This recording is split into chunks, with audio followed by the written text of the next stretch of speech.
Finding Mrs. Ford is an exploration of a woman's identity in two different stages of her life, when she's young and vulnerable, and when she's more mature and seemingly more rooted in who she is.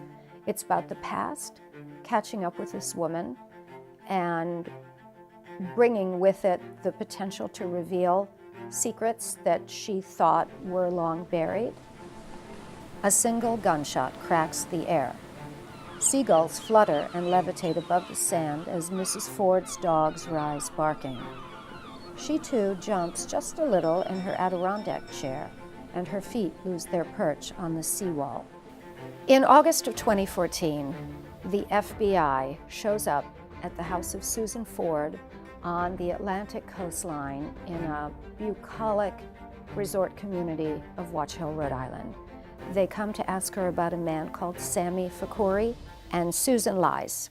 She says she does not know him. If I were to describe the type of book that Finding Mrs. Ford is, I would call it a literary thriller.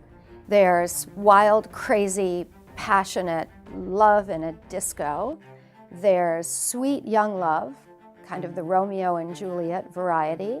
And there's a deep and meaningful, heartfelt marriage that happens when one of the characters is a little bit older. So in Finding Mrs. Ford, the concept of the choices we make, the fact that something that you may think you buried long ago could still resurface, it could still play a part in your life, that's fundamental to this book.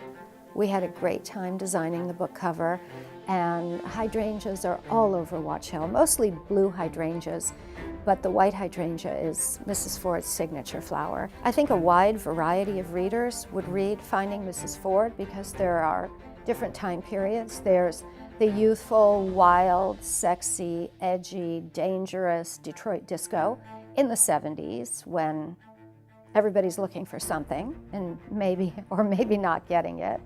There's the more mature setting in Watch Hill, which is a more restful community. And then there's the thriller component. There are Italian guys and Chaldean guys, and many of them involved in activities that may or may not be legal. So I think a lot of people would like to read this book.